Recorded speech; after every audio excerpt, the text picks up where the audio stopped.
Great. And I would like to welcome everyone as well. I'm Stephanie Curtin, one of the two Gzowski College assistants. And we're glad that you're all here today with us. Thank you, Shannon, for joining us. I'd like to do a little land acknowledgement. And we want to acknowledge that Trent University is on the land that is the traditional territory of the Anishinaabe and Mississauga adjacent to the Haudenosaunee territory, and in the territory covered by the Williams Treaty. I personally say miigwech to all the people who have come before me, taking care of these sacred lands and waters, and to those who know it's everyone's responsibility now, because we are all treaty people. Kat, I'll pass it over to you for the introduction. Thank you so much, Steph. Again, hello everybody, welcome to Enwayaang. Enwayaang means the way that we speak together, and it's also the name of our building here at Gzowski College. And we take that very literally. We've had this event for many years now, and within the COVID-19 pandemic, we've transitioned into a weekly lecture series here where we have local change makers and people who are passionate about various topics come and they get to share their passions and we get to discuss after. And so that being said, this week we have Shannon Roach. I'm very thankful that Shannon Roach has decided to join us this week as she's a close friend of mine and also a ringette coach of mine as when I was growing up. That being said, Shannon has spent the last decade working to restore human connection at the forefront of hiring. She writes about the realities, humor, and heartbreak of engaging with people and standing out in this age of sound bites. Playing different roles as a businesswoman, wife, mother, coach, and advocate, Shannon hopes the future leaves room for us to be our whole selves, our best selves, and work at life. We would love to welcome Shannon Roach to our Enwayaang series as she's going to talk to us about our own worst enemy, how women inadvertently sabotage progress in the domestic parity, the gendered wage gap, and women's rights, and what to do with it. Welcome, Shannon, to Enwayaang. Thank you for joining us. Take it away. Thanks so much, Kate. Yes, it was wonderful to get to know Kate when she was a spry young athlete, and I'm so proud of you now to see that you're not only the president of the Trent University ringette team, but also that you are a leader within your Gzowski College, which is wonderful. So I'm delighted to be here, and wanted to say thanks to everybody. So as a brief intro, I'm Shannon Roach. I'm the founder and president of a company called Recruition Talent Services. We're a people-first technology recruitment firm. I'm also an activator at SheEO, which is a women's empowerment fund focused on providing venture capital to women-led social enterprises in the form of zero-interest loans. Repaid loans are returned to the fund and not to activators, so it's not traditional venture capitalism, but it does help to promote what we like to call the world's to-do list. I'm also a former multi-sport athlete. I'm a coach, wife, and mother to a very spirited 2-year-old son. Today's talk, I'd like to discuss women and how we can sometimes get in our own way in our efforts to achieve gender parity, or at least, should I say, highlight gender disparities. As with any social cause, there are similarities and applicabilities to other causes. So this is in no way designed to be exhaustive or restrictive to other things, such as non-binary gender issues. But for the sake of today's talk, I'm going to keep it focused on women. Now, you'll notice that in the whole bio given by both Kate and myself, I am not an academic or scholar on the issues or subjects of women's rights. And this isn't going to be a bashing of the patriarchy, nor is it going to be intended to victim shame or blame women for the disparities that exist, though we might actually explore some of those subjects. This is first and foremost a discussion about humanity. I am personally a huge fan of people. For all their potential and collective genius and beauty, the human spirit has proven to be one of the most resilient forces in the known universe. And so my job is to help companies hire people.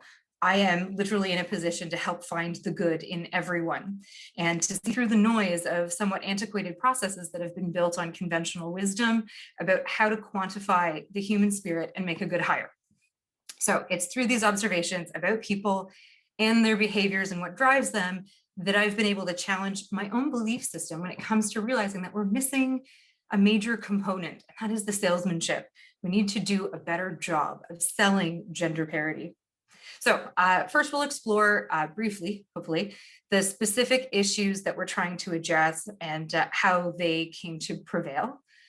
We'll evaluate the obstacles that we'll need to overcome to achieve our goal, things like expected resistance to change, and then unity of our messaging. And then finally, we'll discuss how we can be more effective in driving these changes that we seek.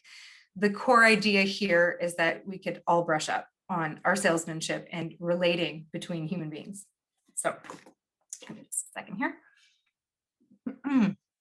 So, to begin, what evidence do we have that gender disparity still exists? We like to think that in 2021, we're far more progressive than we are, and yet there's so much evidence in our face that this is still something that we have to address in a meaningful way. And so we'll start with the gender wage gap. So most of my stats are coming from the Canadian Women's Foundation, which can be found at canadianwomen.org. And even as I was doing some of the research for this part of the talk, I still found that some of these numbers are staggering. And you think, really, today in 2021, how does this happen? The answer is that it does, and there are drivers behind it. We will spend some time exploring those, but let's kind of figure out what those issues are up front. 75 cents on the dollar, that's the number. Further widened for women who are Indigenous, racialized, living with a disability, or newcomers to Canada. That equates to approximately $7,200 less a year on average and on aggregate, or 15 and a half months of work for every equivalent man's 12 months of work. So this is the sort of the difference in pay. But it's important to note that not all jobs are counted as the same. For example, women only represent about 30% of the technology workforce and only about 17% of leadership roles. And of course, tech companies have been enjoying a boon lately in the recent bull market.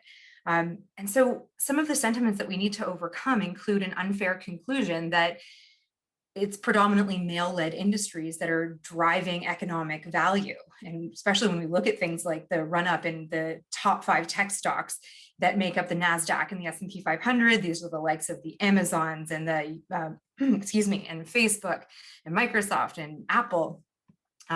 These unfair conclusions, they seem very simplistic, but we kind of lose the point that consumer sentiment is what is being priced in the public markets. And so essentially we value the work that men tend to do in male-dominated industries more than we value the contributions of women. And nowhere is this more evident than with companies like Airbnb, which is again, one of those major tech players that has a market cap of over $118 billion and they've never made money. So they've never been profitable, and we tend to go on speculation that at some point in the future, this brilliant genius idea is going to pay us back for our investment. And so on that same sort of note that women's work is valued less equally, even in the unskilled labor department. So if we look at the other end of the socioeconomic spectrum, the average truck driver, which is a 97% male-dominated industry, makes about $45,000 a year, versus the average early childhood educator, which it's totally unfair to say that that's an unskilled profession because you have to go to school to be an ECE, where their average salary is about $25,000 a year. So even in the other end of the spectrum, we really do undervalue the work that looks or feels like it's similar to what we would say traditional women's work or domestic jobs. Additionally, you've got things like women are more likely to work part-time. This is often related to insufficient access to affordable childcare, disproportionately affected by the pandemic. More women left their work or reduced their hours willingly so that they could take care of their families when we were all sent home into lockdown. This is a good representation of some of the impacts that gender disparity doesn't exist, gender parity doesn't exist in the workforce. And there's also, of course, the same thing that can be can be said in leadership roles and representation in office, public sector, private sector, et cetera. So again, all of those stats and actually much more detail, I strongly suggest you go read that if you really want to see how big and how pervasive the issue is right now. It can be found at canadianwomen.org. So how did we get here? Well, there's the all-encompassing scapegoat, which is like the patriarchy with a capital P. Blame the patriarchy, blame patriarchal thinking. But who is this villain that is like the patriarchy? Well, simply put, it's a system of power that was created to suit the people in the power at the time. It was a means of organizing themselves.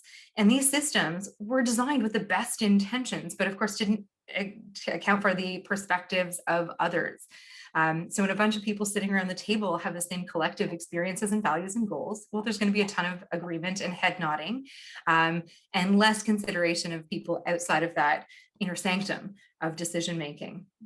So who decided that the fellas, the sort of patriarchy that we tend to be represented by old white men, should be in power?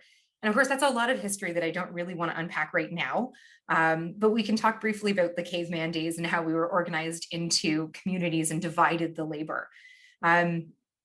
Chief among them was the fundamental differences between men and women is that men had to be larger, stronger, more physically adept at fighting off saber-toothed cats. They possess more testosterone, which makes them naturally more pugilistic and territorial. This might even explain the difference in skull dimensions, which scientists believe make men better able to sustain impact to the brain.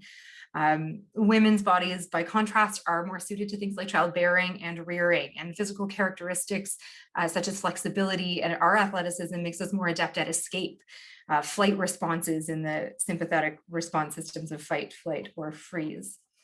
So from a biological perspective, if women are the nurturers and men are the protectors, as we continue to evolve in our complexity and sophistication, it can be expected that there's some holdover traits that come down to these basic differences. So if men 100 years ago felt that it was their duty to protect their families and their communities and their way of life, the concept leaves no room for exploration of different models of doing things that didn't exist then any more than they do now.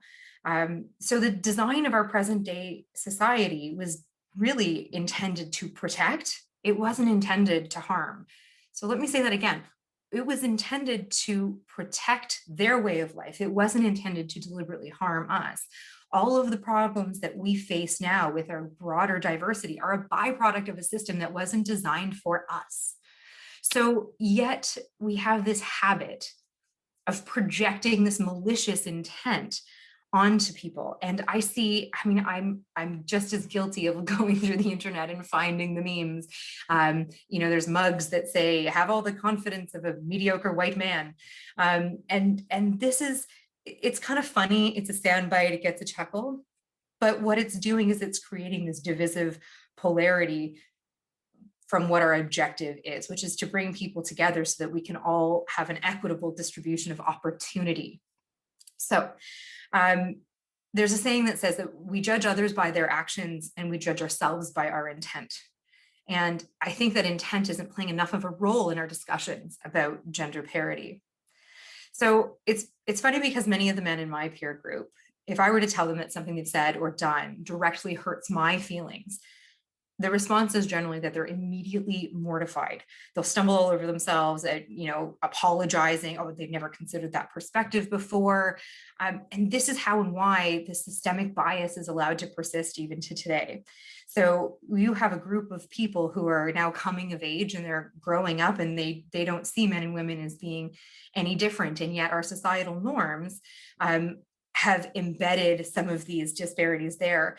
And you've got a whole bunch of people who are screaming about, we want the rights and we want the equality. And even the men of today who are, reinforcing some of these biases are saying, yeah, we need these rights and we need, equal rights for women and for, persons of color. And, let's make sure that we're getting rid of discrimination and bias, because we all have this idea that discrimination and bias looks so overt, like, the guys that are out there, storming the Capitol, et cetera. Okay, so that being said, oh, you know what? I did have a good story. I was just following my notes here. There was my first example, my first interface directly with this sort of underlying bias and just the unknowingness that came from it. I was working probably like my third or fourth job. I had just gotten a huge account. I was working in staffing and I landed the TTC account and I was accompanying my vice president to a meeting at the customer's headquarters. Now, this was with all of our peers. And at this meeting, we were actually being lambasted for not being able to fill a specific type of role for an enterprise architect. We were given poor information. We wanted to be able to ask all kinds of qualifying questions, but naturally we're in the room with our peers, so we don't want to ask any questions that's going to enable our competition to be any better either. So we were introduced, I was one of 3 women in the room. 2 were the other sort of accompanying junior account managers like myself. And 1 was a vice president of one of our competitors called SI Systems. And she had quite an impressive career and a track record. And as we were talking and learning about how they had, my vice president and this woman had met and where they had gone since then and established themselves, she had talked about the oil and gas boom in Calgary and how she had actually planted an office there, and she piloted a bunch of essentially young single guys from Toronto to Calgary to help fill all these engineering type roles. It was hard work, but it was perfect for the nature of the staffing business because they didn't have any competing interests. They paid for them there. They gave them a housing allocation and a per diem. They worked their butts off and they made a ton of money making these placements. And the company even said, we'll pay for you to go home if you give us sort of 2 years. So it's not a permanent relocation. And so these guys would come, and like many people who flocked to Alberta during this time, they made a ton of money capitalizing on the advancement and growth in the oil sands. And as I thought this was pretty fabulous, this woman, she presented herself very well. She was very calm and collected in the room. And I thought, she's a shark. And I just love it because she is playing with the big guys in this room. And so, of course, I'm just smitten, and I can't wait to have a conversation with her kind of offline afterward. And as we were leaving, I was getting hurried out by my VP, and he's sort of ushering me out the door. And we get on the subway home back to our offices, and his first reaction was like, "Oh man, yeah, she's pretty good, but man, can she party? She was such a partier." And all of a sudden, this is where that conversation migrated to, and I couldn't help but feel like, are you kidding me? Would that even be a thing if she was a man? Like, we're not talking about her resume or her pedigree or like the incredible accomplishment she's done in the very male-dominated world of IT and engineering staffing. We're talking about how she was a partier, and the implication being that she may have, been a drinker. And I thought, this language is not acceptable. I'm so frustrated. And especially because the only reason why my boss knew that she was a partier is because he was at the same parties. So here we have this situation where the language that we use to talk about women, especially women in positions of power, is from like a derogatory. It's to denigrate her work. Oh, she's a party animal. And you think, well, that's not a reflection of her capabilities as an executive, as an employee, as anybody who's capable in the workforce. So I found that was really frustrating. And that was probably my first, probably one of my first exposures, I think, to the idea that maybe we talk about men and women differently. And yet this was coming from a man who put my name forward for this account. He was the one who recommended me. He was the one who was a big fan of mine and promoted me relentlessly within the organization. I was one of 2 female account managers. And he was my biggest fan. So even with people who don't overtly think of themselves as being discriminative or biased or bigot, it rears its ugly head in really sort of insidious ways. And I think it comes down to, his would be a belief system that says that women ought to be meek, or that women who conduct themselves that way, is something to be talked about. It's gossip worthy, as opposed to like, hey, in our profession, this is what happens. So I guess the lesson in that is that even negligence still holds a burden of responsibility there. You can't say that, oh, I didn't know that was hurtful. But I guess being understanding of that point will help us in communicating our messaging. So I guess the next point here is, if we know what's wrong, why are there still obstacles to fixing it? And what are those obstacles when it comes to achieving gender parity? And so I think one of the first places we need to start is the common understanding of the difference between equal and equitable. Now, there's a bunch of memes circulating on the internet, and I'm not sure, can I share my screen? I'm getting nods from Kate. Okay. Okay, good. Now I need a lesson on how to do that. I use Teams. I tend not to use, oh, share screen. Here we go. And we're just going to go here. So this is probably one of my favorite memes here, the difference between equality and equity. And I think this is kind of meaningful when we start looking at what it is that we actually want to try and achieve. And I think we need a unified messaging here, because women don't necessarily want equality when it comes to everything in the workplace. As we talked about before, we have differences in our fundamental basic needs, in our makeup, in our architecture. We'd like to have room to retain space for the choice to adopt male thinking. And I think it's important that we have to say, this is going to have to, like, in order to change, we need to be able to adopt practices that leave room for us to, as this diagram shows us, to be mobile, to be ambulatory, not necessarily just to have access to all the same benefits. Okay, so how do I get out of the sharing? At the top, there's a stop share. Stop share. There we go. There we go. Thank you. Okay, so you can see my mug again. Okay. Okay, so really when it comes down to jobs, already I think we've actually made some really great strides when it comes to things like employment equity programs that they aim to correct the misrepresentation of women, visible minorities, persons with disabilities in the workforce. In the US, they call it affirmative action hiring. In Canada, we have equal employment or equal employer status. There's still a lot of resistance and objections to these in the marketplace. So most people hate this idea of like affirmative action hiring. Traditionalists are often heard saying things like, I don't care if you're a man or a woman or white or black. I just think the best person for the job should get the job. The issue in this case is how we actually measure best qualified or best person for the job. And when we talk about some of those layover traditions and ideas about what does best qualified look like, they translate into processes. Even in modern day, we still have an over-reliance on things like job descriptions and resumes.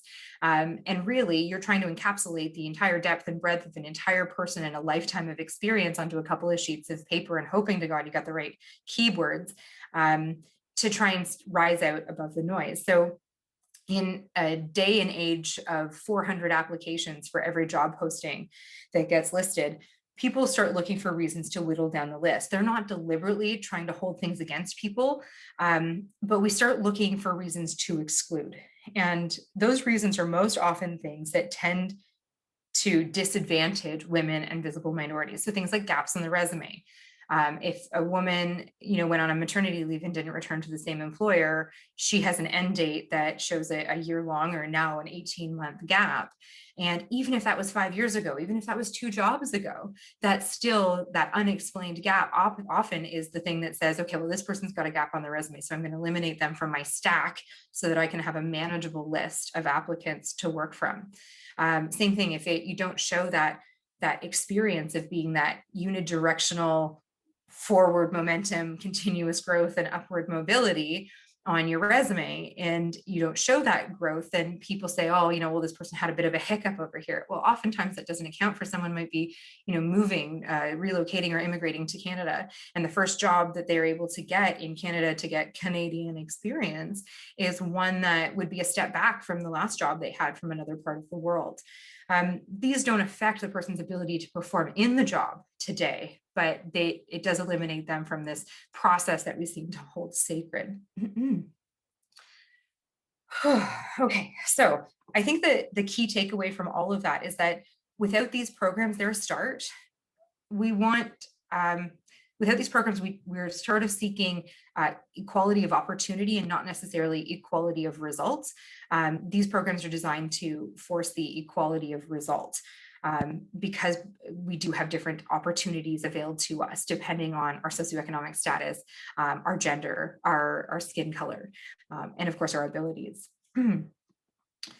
So at the end of the day, the objections that we have to overcome, I think most frequently, are things like resistance to change, trying to do things differently. It takes us out of our comfort zone and it takes time. We need to hold space for the people who don't yet see the problem.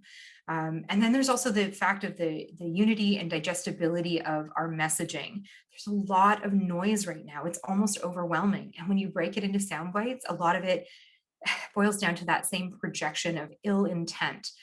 Don't get me wrong, things like, women's rights, racism, it boils my blood. I go stupid and I suddenly can't find words when I see overt cases of that kind of hate in the world. But if you look in aggregate, the intent is that I think as a society, we want to do better. And I think if we change our messaging to say, hey, I know you didn't mean to be hurtful, so I'm not going to spend my time trying to vilify or cancel you.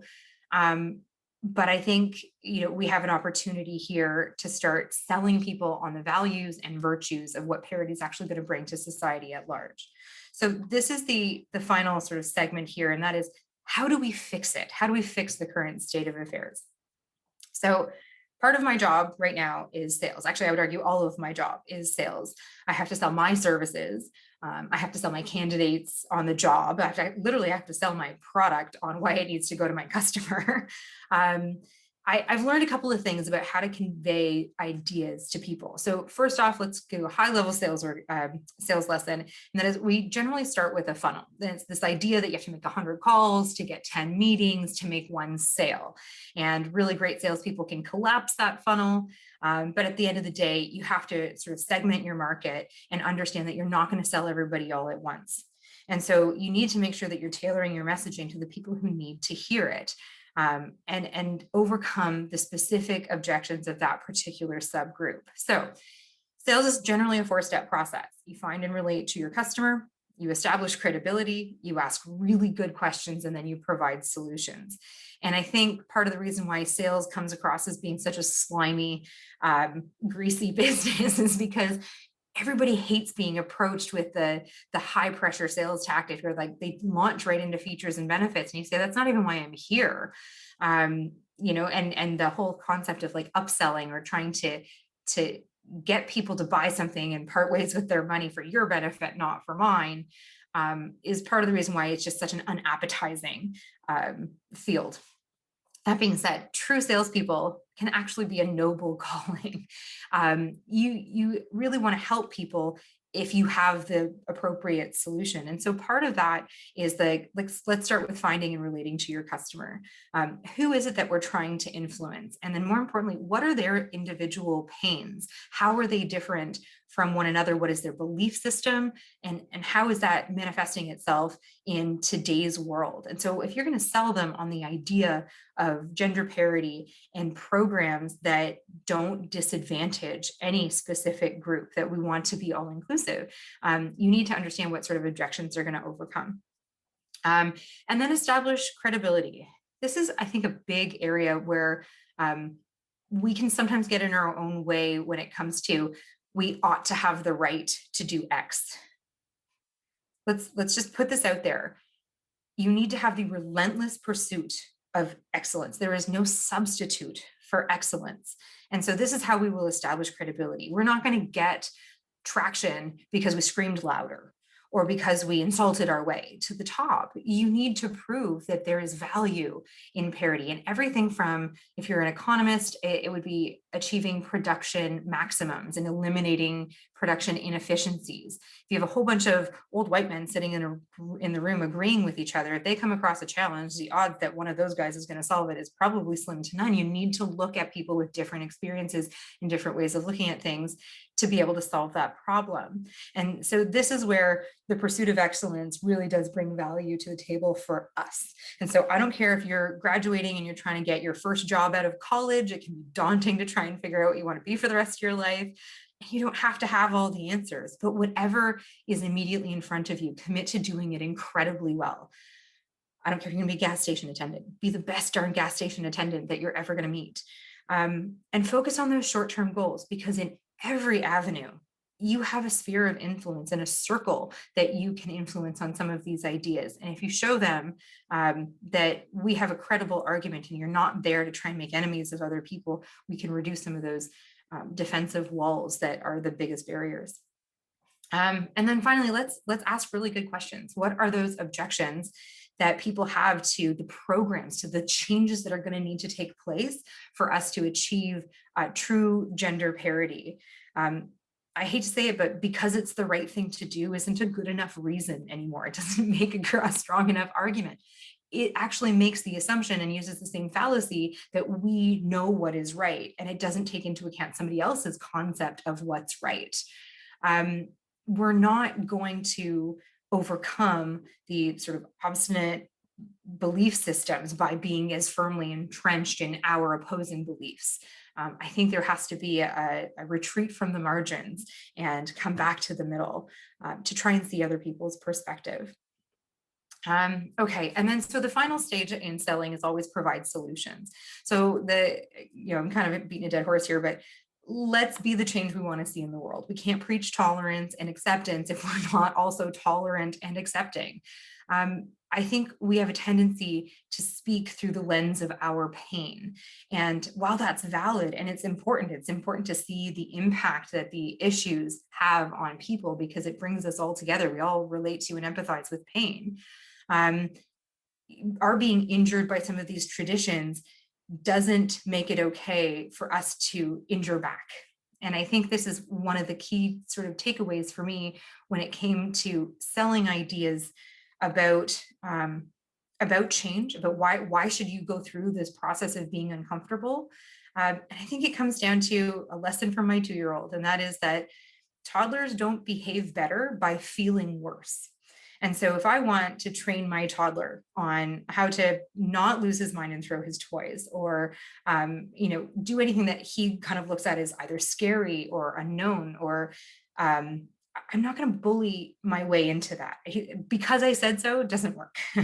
So I think that the overarching goal here is that we need to practice more of our humanity. We need to be better at distilling what we actually want down into an understandable piece about why we want it and how we're actually going to get there. We need to be a part of that solution. I think there's room for everyone in the world, frankly, to self-reflect if we can help them drop those veils of defensiveness that happen with the way we message now. We live in a climate where social media and cancel culture is sort of at the forefront. Everybody is talking about who got canceled and who did what. And as much as that's important to highlight the issues, we need to move past that. We can't get stuck and set up camp in here's the issue and it's your fault and you have to fix it. I think it has to be a we problem. And if we're going to be a part of the solution, we need to practice more of what we preach. So that's sort of my thought for today. I hope that was not so convoluted, just about the human element of overcoming women's parity issues. But I'm open to any questions that anyone might have right now. Thank you so much, Shannon. That was amazing. Those were so many interesting perspectives and so many just good points about how we do the change and how we approach things and how we have this culture and everything like that. So thank you so much for offering questions. We always do the questions, and thank you so much for beating me to it. Oh, good. Yeah. Okay. Sorry. No, of course. If anybody has any questions, feel free to raise your hand in the Zoom, or send us a message in the chat. Does anybody have a question that they'd like to start off with? I have a question. Shannon, when you were in the elevator with your boss and he brought that point about, oh, that girl is a really big partier, did you respond? Like, what did you say to that? And because if that was me, I would feel like I wasn't in the position to respond, but I want to know like what you did. It's so funny. And I was almost dreading bringing up that story for this reason, because you just hit the nail on the head. I didn't do anything. I sat there, hurt feelings, ready to cry, and just feeling really crappy. I didn't speak up. And this is one of those learning moments. I think I was just so gobsmacked that this was the discussion that we're having, like this is where we went. And I wish I had I wish I had the gumption at the time to stand up and to say, like, hang on a second, like, how do you even know this? Were you at that party too? Like, honestly, this is ridiculous that that's the conversation that comes out, or even to redirect it. But you're right, I didn't. And if we examine the whole, like, the reasons behind it, my belief system was one very much akin to being a product of the patriarchy. And that is that I didn't feel like it was my place to say. I didn't feel like I was in a position to be able to tell my boss that, hey, you know what, you're being discriminative right now. And, that behavior is unacceptable. And that's part of what we have to try and overcome. So you're right. At the time I said nothing. If I had an opportunity to go back and talk to that boss right now, I'd give him an earful. But I think that, it's not easy. And, here we talk about saying, I can sit here in all honesty and say, I don't want to vilify these people. I don't want to, and I tried to almost turn that boss and say, like, this guy's actually my biggest advocate. I know he's not like a misogynist. I don't consider him a misogynist anyway. I think if we get more comfortable talking around those uncomfortable subjects and saying to him, where if I could say, hey, Mike, I know you don't mean it like that, but why did that even come up? Like, where did that even come from? And see what he said, because he'd probably be like, I don't know.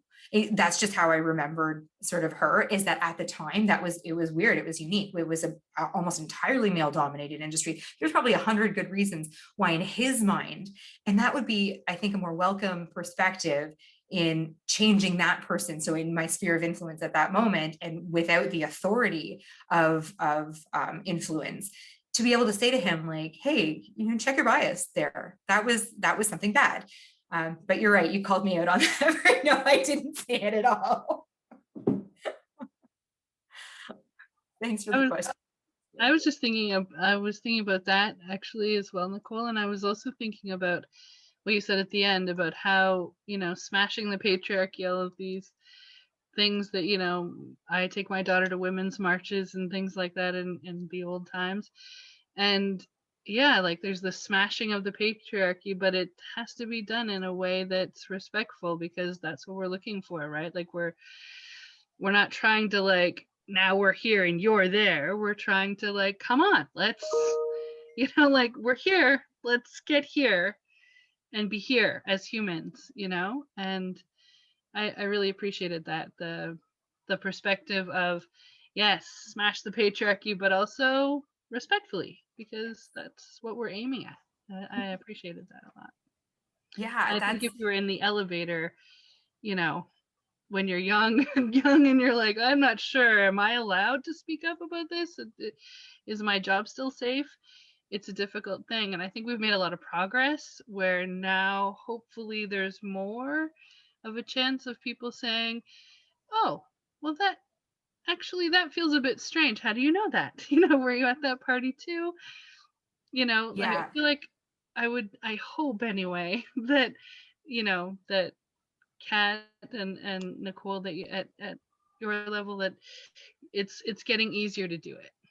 I don't know if I would have felt as comfortable younger too to do that, but I definitely would now. But I appreciate that the gentle aspect of it too, because the goal isn't to stomp on them and say, look, it's my turn now. It's to say, hey, I have a lot to offer here. And exactly. How do we work together? How do we make this harmonious? Because I've got to be honest, I think the general prevailing sentiment is that, a lot of the men, at least especially the men that I work with, and again, I work mostly in tech and I work in staffing, which is also male dominated. And I think a lot of the men that I work with, they want to say, hey, how do I not be that guy? What are some of the biases that present themselves? And that's the whole thing about the systemic nature of it, is that the system is designed that will disadvantage the people who it wasn't designed for, even in the absence of sort of like outright and overt bigots or or racist or misogynist or homophobes. The system is such that it puts everybody at a disadvantage, and that's kind of the insidious nature. But you still have these patriarchal beliefs, and they don't come across as being overt. And yet you hear something like that. I'll give you another example. And maybe this is maybe this is something that I probably should have actually embedded in the talk, but it's like, nobody's a villain in their own story. Nobody wakes up in the morning and says, I'm going to be the bad guy today. Most of us are Luke Skywalker in our own story. We're the hero, naturally. And so when we wake up in the morning, and we do things even with the best of intent, and this is why I think like the law even provides for intent. But the fact that nobody is the villain in their own story and nobody tries to be that bad guy, and I totally am rambling now because I've forgotten which point I was going with that. And that, oh, of course. So when I was pregnant with my son, I was at the top of my game on the sales side. So I didn't have any recruitment responsibilities. I was working for a company that had a reputation for being a bit of a Shark Tank when it came to sort of like the go-getter in the staffing industry. And I was the #1 salesperson, and I won a sales award, and I was doing all kinds of great things. And then I announced my pregnancy, and all of a sudden I didn't fit that archetype of the shark. And within 5 weeks, I was terminated. And they came up with a dozen different reasons. So here I am 6 months pregnant, and I had a dozen reasons as to why I was terminated after the fact. And I came down to it, and I said, how do I make that align with this idea that nobody's the villain in their own story? How does this guy in the age, it was 2018, in the age of Me Too, how does somebody get their head around firing a 6 months pregnant lady? And it comes down to this. All of the characteristics that I exhibit that made me a really great salesperson, and I'm bullheaded and I'm loud and I'm in your face. All of these things that had this image of kind of like a pit bull did not coincide with this mothering, nurturing image, which means all of my negative traits that they kind of tolerated because, I was performing and I did well. So, all the things like I fought with my boss almost constantly on stupid internal policies. I was outspoken about them, and I would have no problem speaking out, almost to the point of flirting with insubordination in meetings. But the fact is, I was all those things before I got pregnant. It was that I now didn't fit that archetype of meek woman, soon to be mother, that those traits in me became intolerable.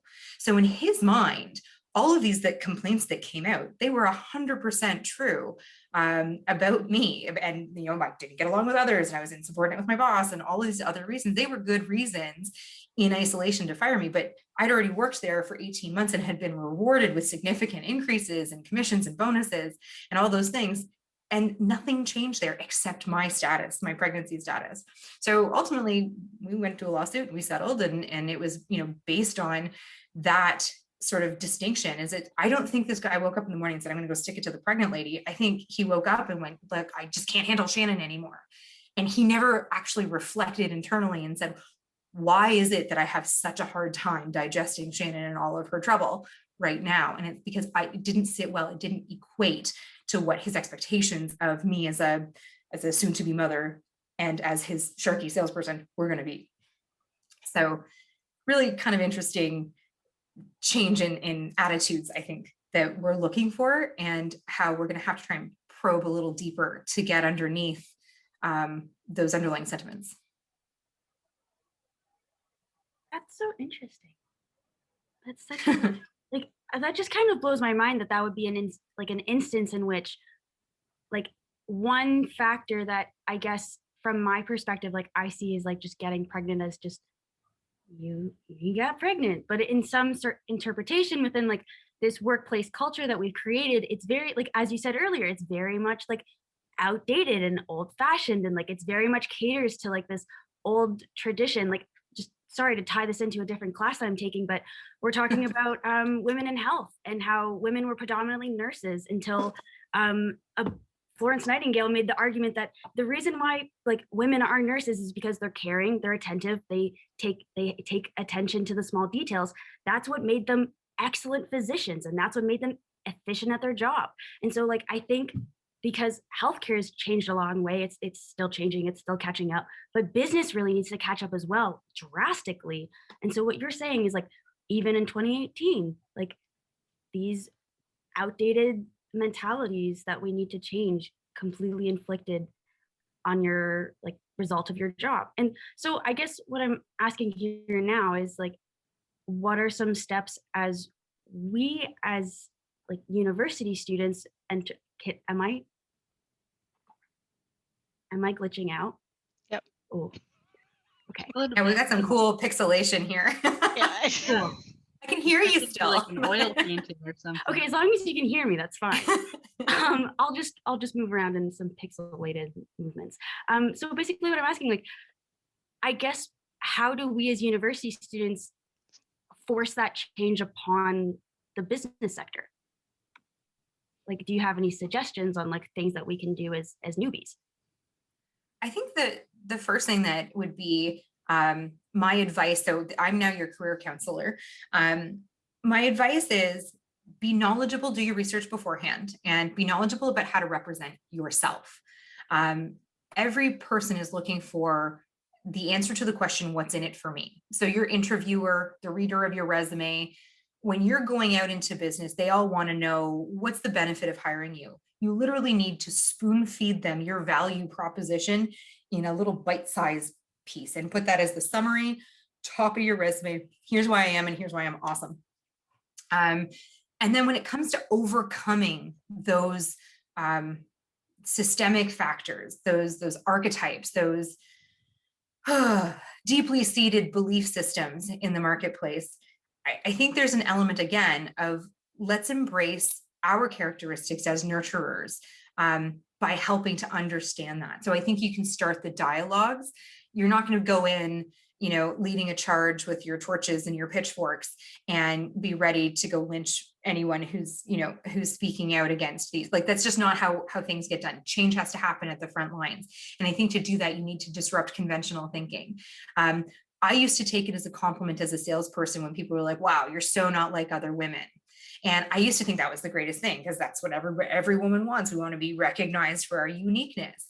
And yet now I take such offense to that. And I say, I beg your pardon. I'm like, every woman has the ability to stand up for what she believes in. And every woman has the ability to hold her own in a conversation about technology if she so desires.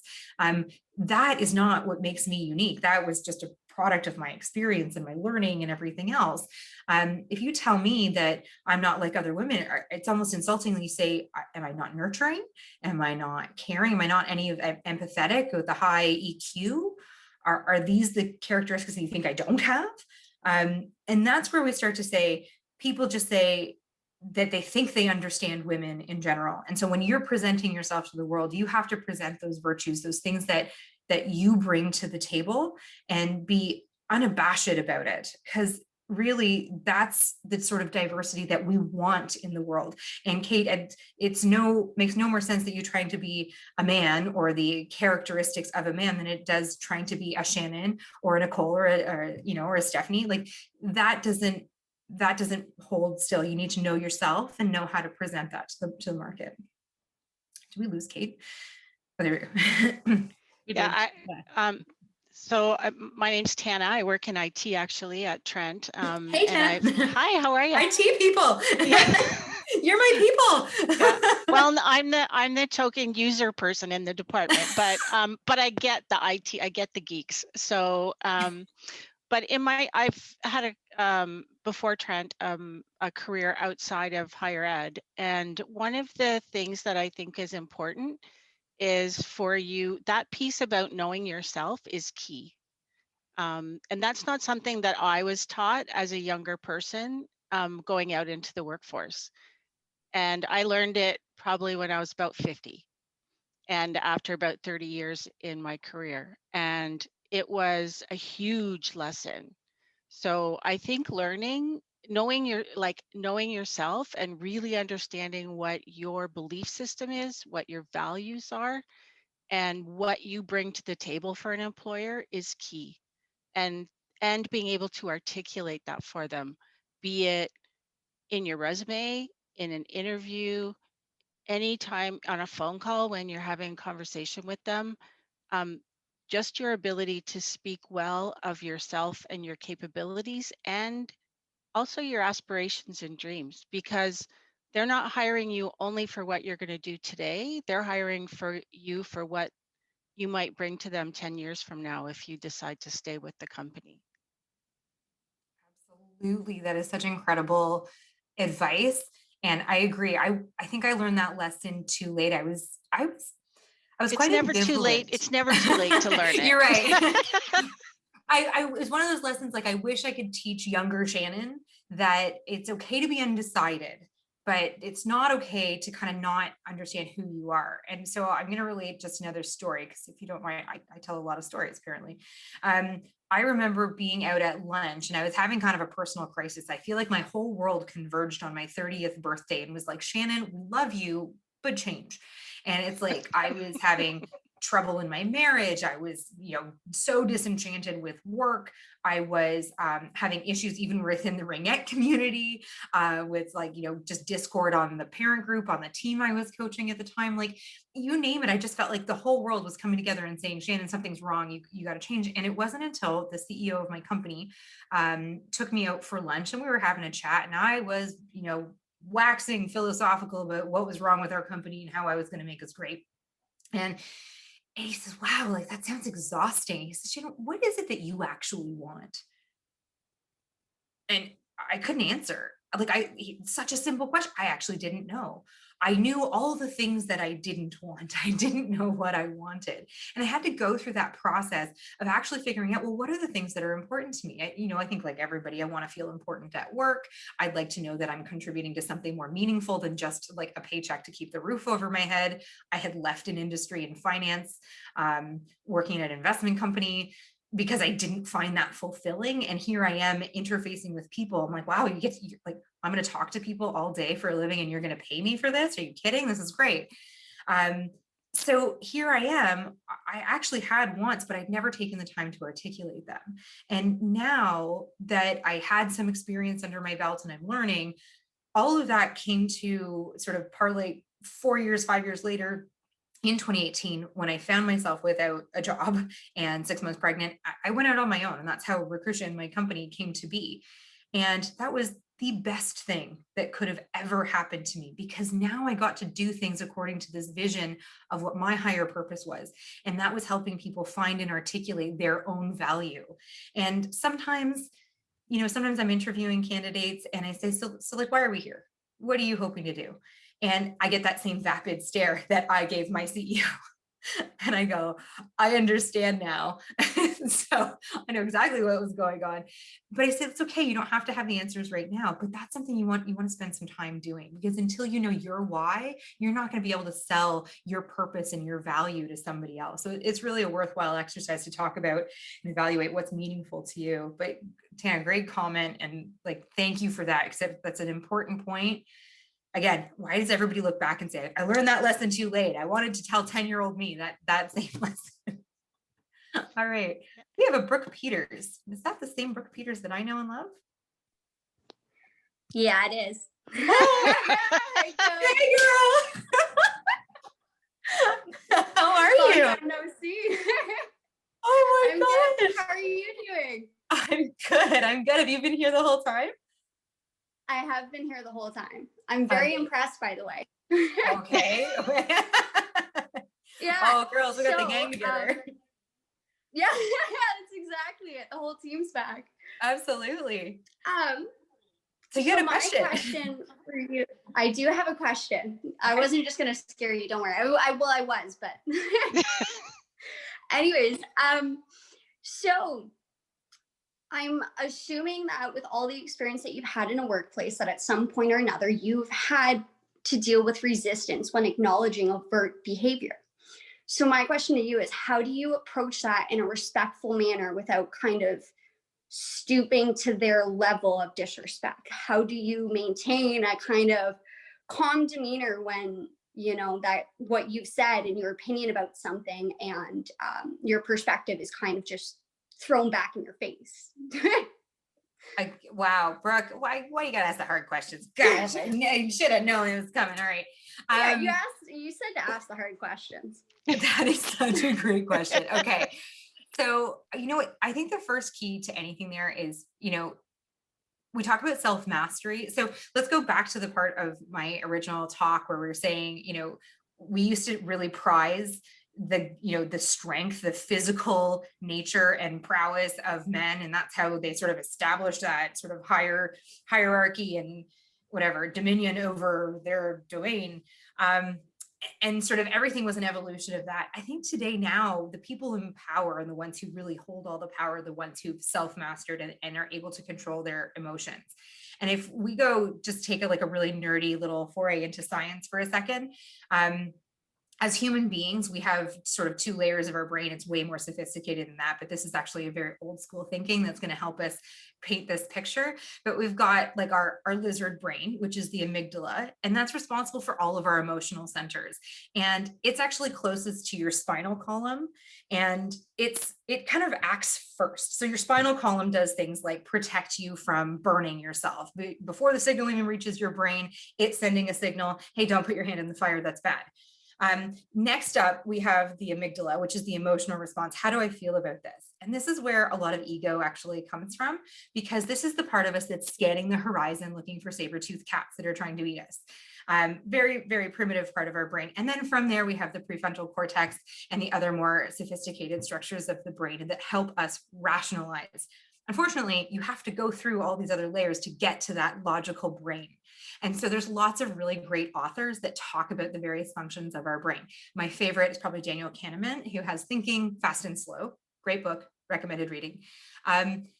When we talk about how to not lose your mind when you're dealing with those things that boil your blood, that you would stand and fight and physically go crazy for, to try and stop, it all comes back to that self-mastery and that self-control. And then how you actually address it means you have to take all of those emotional synapses that you're firing and bring them back down, because your goal needs to be to do right and not to be right.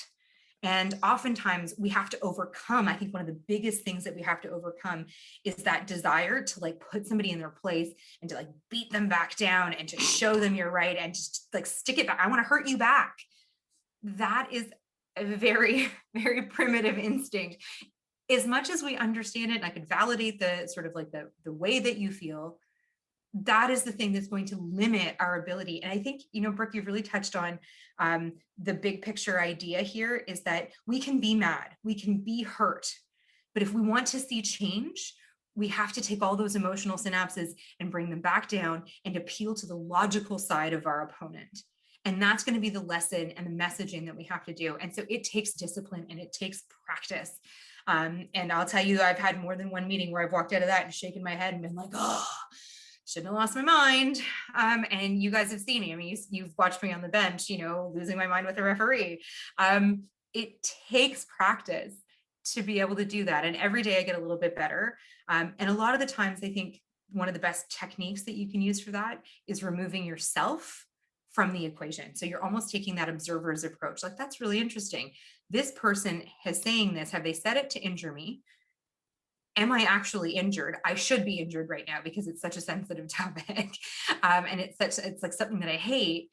But at the end of the day, this isn't about me. This is about this person. And if I have an opportunity to bring change or to convince somebody why, a different approach might be better, then I'd rather focus on that opportunity instead. So really, like Brooke, the short answer is it's all in your head. It's all your own mindset. Yay. Breathe. Yay. Oh, no, good. You have control. Yeah. Goody. Thank you. Yeah. I don't know. Did that answer your question? That was like a really long-winded cycle around the answer to your question. But yeah, it really does come down to learning how to access that part of your brain to rationalize and to contextualize before reacting emotionally. Yeah. I think it also has to do with experiencing that stressor and being able to calm yourself during that stressor, because you can go in thinking you'll be calm, but until you're actually in the situation, that's when it's really a test of whether or not that's going to work out. Yeah, exactly. Oh my gosh. And yeah, there's so many times of self-reflection where I'm like, oh, I can't, I look now at my 24-year-old self and I'm like, oh, I cried at work. I cried in front of my boss. And I cried because it was, considered inappropriate to go across the table at him. So it's sort of like these things, they happen and there's learning curves. And I think you have to do some of that self-reflection. And then at the end of the day, there's no substitute for experience. You can know all the things you have to know until you're there and you're embedded in it and you you've done the things that have been wrong, that's when you come out and you learn to mature a little bit, and you get to put into perspective, because you have to feel those feelings. You have to hold space for those feelings to come and take over and see the crazy. Yeah. And that you're right. It definitely comes with experience, and it's important, especially like I just graduated from university, and it's kind of a tough time right now with COVID. And I know people are going to be graduating this year, and it's important to remember that, that experience might be put on hold right now. So just do what you can to like work on yourself and do your own kind of research. Like it's going to be a lot more self-monitoring than when you're in university and had deadlines. Yeah, but you know what? A lot of it is just sort of retreads of some of the same experiences. The workforce has a lot of parallels and a lot of similarities. It's a big, scary workforce because people don't play as much by the same rules. You're going to find the generational divide was the biggest shock for me. I couldn't believe that I would hear the words that would come out of, 2 generations earlier that I had to work alongside. And I'm like, are you kidding? Did you just say that? It's sort of like, whoa, so that's a factor. But again, if you look at that in the context of this person's a product of their generation, just as I'm a product of mine, that generational divide is, I think, even a bigger barrier to try and overcome than gender, than sexuality, than race, because it's sort of like there are so many different climates that affect all of these other impressions. So yeah, we're now. Thank you. So Kate, we're like over on time here. That's okay. I'm sorry. I feel so bad. I completely lost all my internet connection. So probably the one conversation that I probably would have related to the most with Brooke and Shannon, I was like, no, I missed it. I'll watch the recording and it's good. And I'll probably send you guys a bunch of texts after. Please do. Yeah, Shannon, we are at 5:05. We usually stop at 5 o'clock. Unless anybody has any pressing questions that they'd like to end us off on. As much as I know all of us would love to keep on talking about this topic. Yeah, it was really wonderful, Shannon. I learned a lot, took a lot of notes. Thank you. Thank you guys so much for having me. Honestly, this was really thoughtful discussion. I had asked Kate before we came here, I said, how many participants are going to be male, and are we going to be, alienating anybody? I think that the discussions are there. I think what's funny is that these oftentimes come across as being, I don't want to say threatening, but it's scary to think about that, because the sentiment right now is people are saying, like, I know even my husband, and he's like, are you leading a discussion that essentially says, like, why are we married? And I think that we need to have more open conversations, and I think that more tolerant attitude. So I appreciate you coming here. I hope that maybe the message, or maybe those thoughtful discussions, can sort of pervade into your male peers. I'm noticing a lot of ladies on the call right now, but I do appreciate everyone sort of hearing me speak. And thank you so much for having me. This is a great forum, and I'm definitely going to be checking in as this goes forward as a guest, sorry, as a viewer. Wonderful. Thank you so much, Shannon. Next week we have a panel coming to speak with us of I think mostly women, actually. Yeah, we've been on a little bit of a women's rights, women's activism streak for the last 3 to 4 weeks, which has been amazing. Good. Yeah, it's been wonderful. So that'll be next week, and we'll be also celebrating our sharing wall, our donation wall. So that's a 2-hour event. We'll have regular Enwayaang at 4 o'clock, and then we'll have our celebration after that. So that's next week. Thank you so much for coming, Shannon. It was really wonderful talk. Thank you so much. I appreciate it. You guys are very gracious. And so I'm going to leave now, but have a great day. Thank you, everybody, for attending. Bye, everyone.